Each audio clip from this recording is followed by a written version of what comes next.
ایک یہ بہن نے کویشچن کیا تھا کہ ہم بعض اوقات سردیاں آتی ہیں تو ہمارے کراچی کا خاص طور پہ یہ ہے کہ لنڈے کے کپڑے آتے ہیں باہر سے، انگریزوں کے کپڑے جو ہوتے ہیں، اترن جو ہوتی ہے، اور ہم لوگ تو خیر پاکستانی لوگ تو ویسے ہم لوگ غلامانہ سوچ رکھتے ہیں، تو پھر ہم ان کو ہاتھوں ہاتھ لیتے ہیں کیونکہ بہت سستے پڑتے ہیں.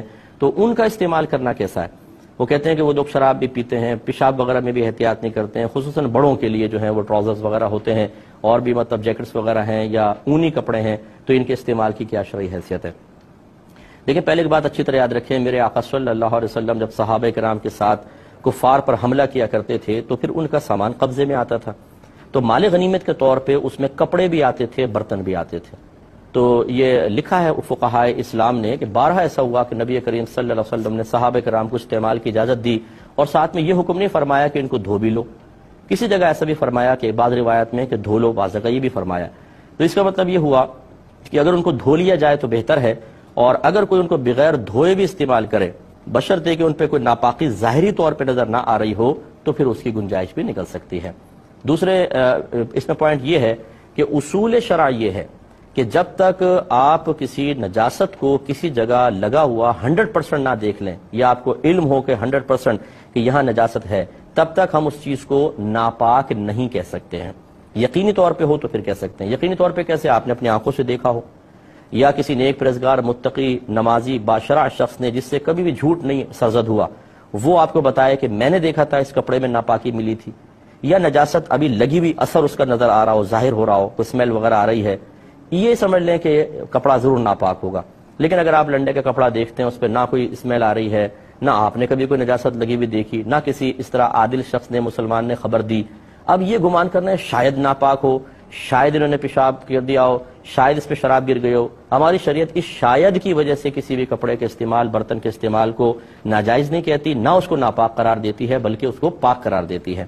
اللہ تعالیٰ نے قرآن عظیم میں فرمایا کہ هو الذی خلق لکم ما فی الارض جمیعا، اللہ تعالیٰ وہ ذات ہے جس نے زمین پر جو کچھ ہے تمہارے نفع کے لیے پیدا کیا ہے.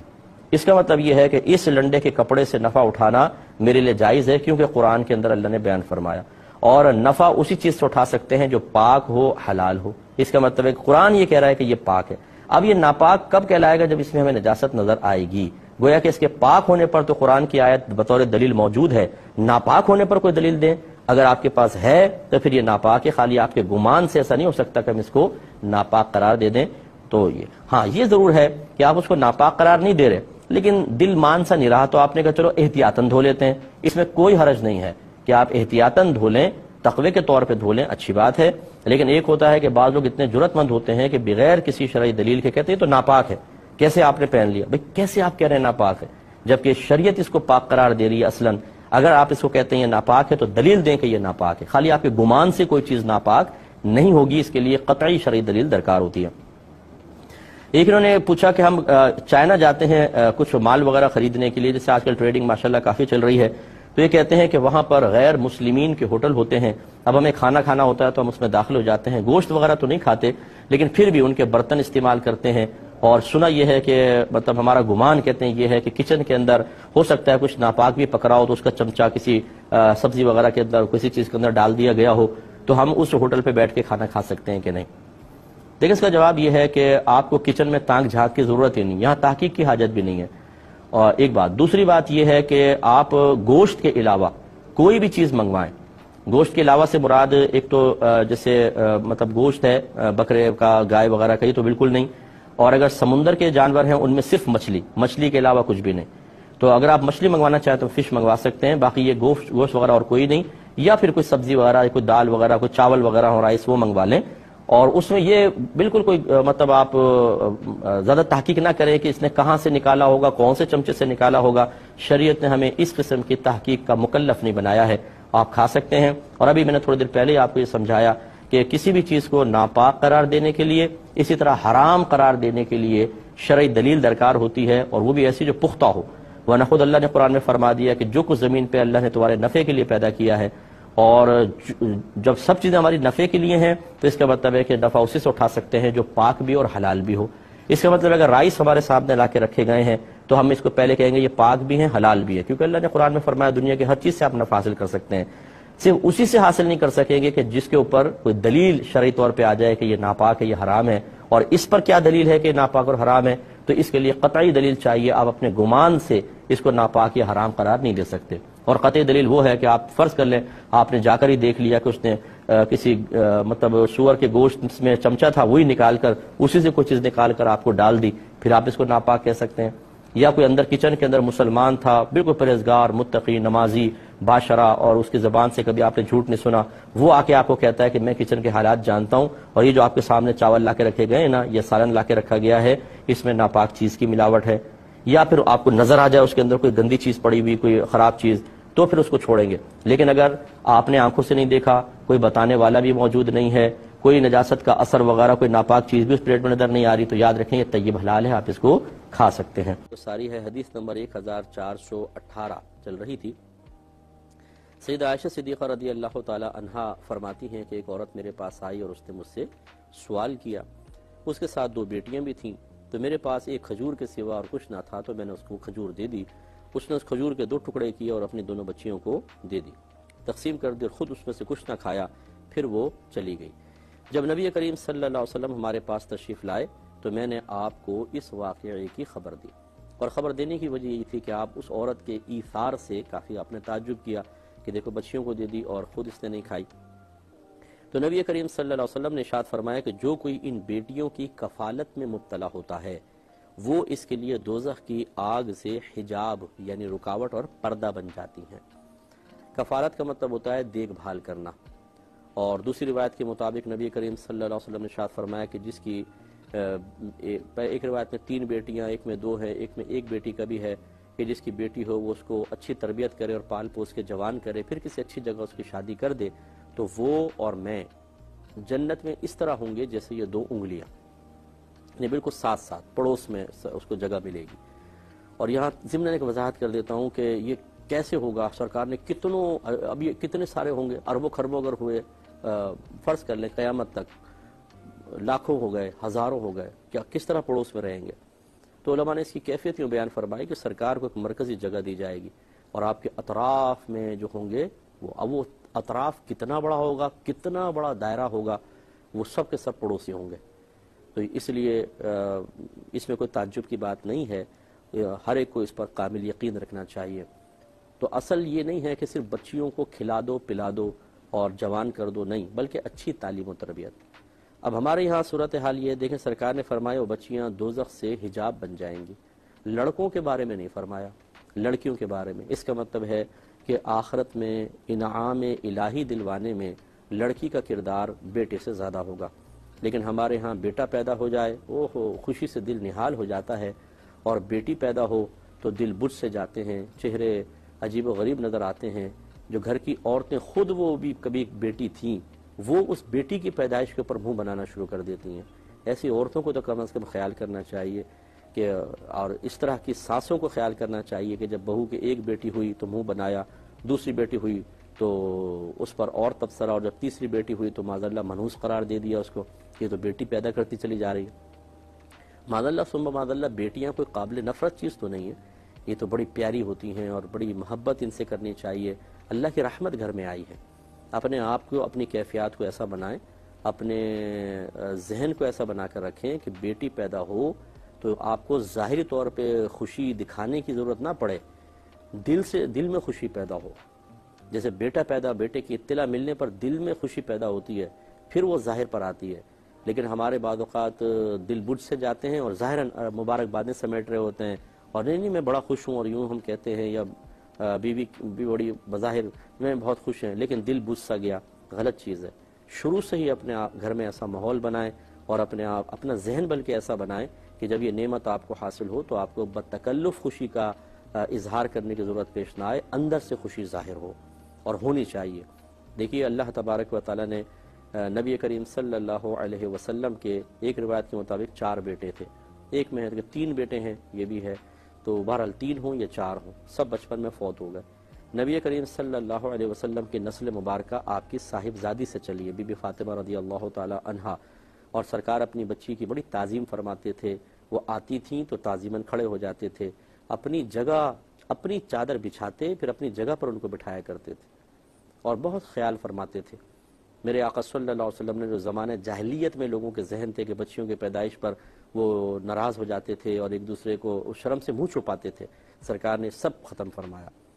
تو ہمارے ہاں مطلب شہر میں تو بعض اوقات کچھ تعلیم شرع دیکھ کر کچھ چینلز تک ان کی رسائی ہوتی ہے، کچھ لوگوں تک رسائی ہوتی ہے تو وہ اپنے آپ کو سیٹ کر لیتے ہیں، لیکن جیسے جیسے آپ مطلب جاہل طبقے کی طرف بڑھتے جائیں گے، یہ بہت ہی جہالت کا مظاہرہ کرتے ہیں، اور جو چھوٹے علاقے کے رہنے والے بعض اوقات ان کی سوچیں بھی چھوٹی ہوتی ہیں۔ چھوٹا علاقے کا مطلب کہ جہاں پر زیادہ تر کم پڑھا لکھا طبقہ ہو، یہ میری مراد ہے، جو نہ دینی تعلیم سے روشناس ہو نہ دنیاوی تعلیم، ان کی تو جہالت دیکھنے والی ہوتی ہے۔ اللہ تعالی رحم فرمائے، ایسا ہرگز نہیں ہونا چاہیے۔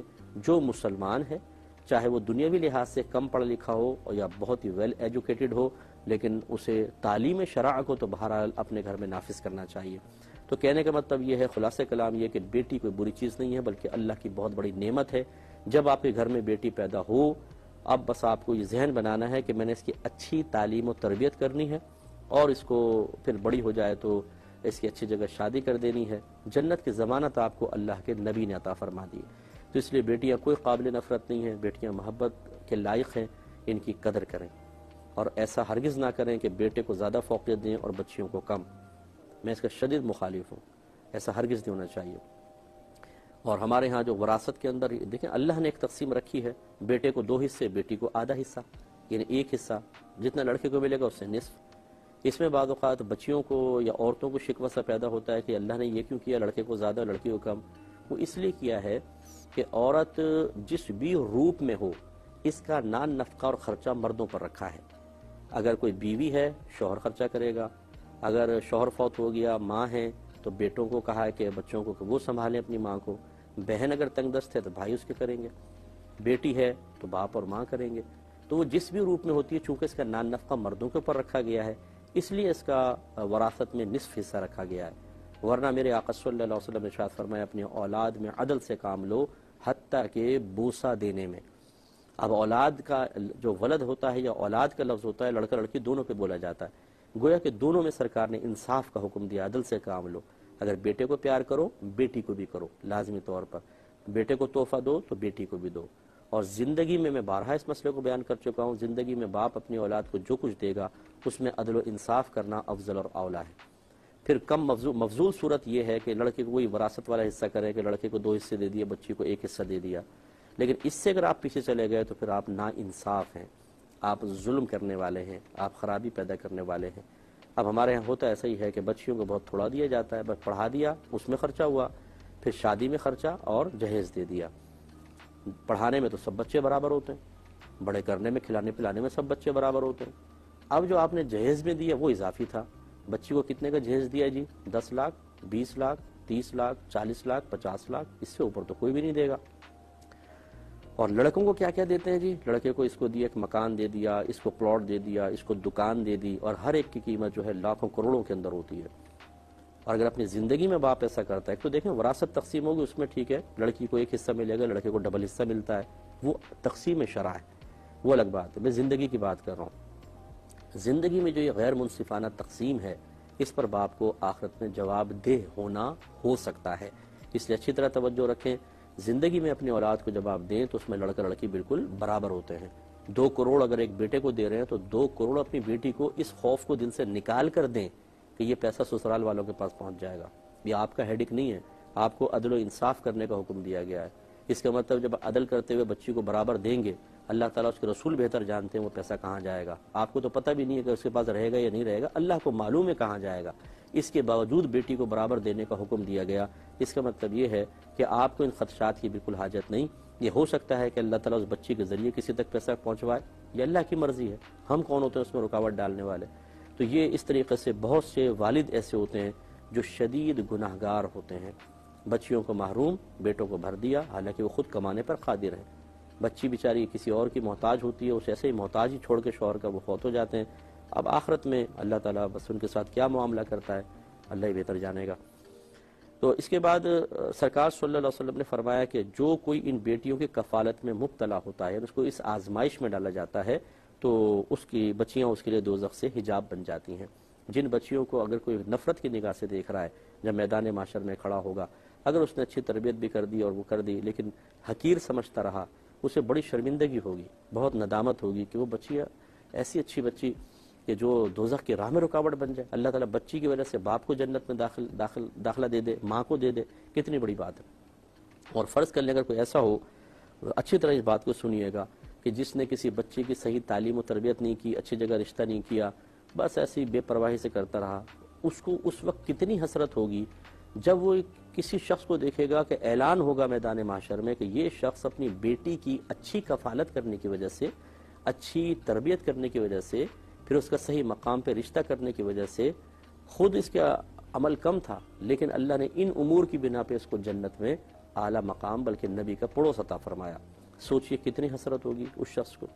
اس لیے میں گزارش کرتا ہوں جتنے بھی والد مجھے سن رہے ہوں، اللہ کر کے سن رہے ہوں، اور اسی طرح جو مائیں ہمیں سن رہی ہیں، بیٹی کی پیدائش پہ منہ نہ بنائیں، بلکہ یہ تو جنت کا ایک تحفہ مل گیا آپ کو، اور اس کے بدلے آپ کو جنت کو تحفہ مل جائے گا۔ تو اب اس کی اچھی تعلیم و تربیت پہ توجہ کریں، اپنی بچیوں کو پیار کریں، انہیں احساس محرومی میں مبتلا نہ ہونے دیں۔ انشاءاللہ پھر دیکھیں یہ بیٹیاں اللہ کے عطا کردہ منصب کے لحاظ سے آپ کو کس طریقے سے جہنم سے بچاتی ہیں اور جنت میں لے کر جاتی ہیں۔ اللہ تعالیٰ عمل کی توفیق عطا فرمائے۔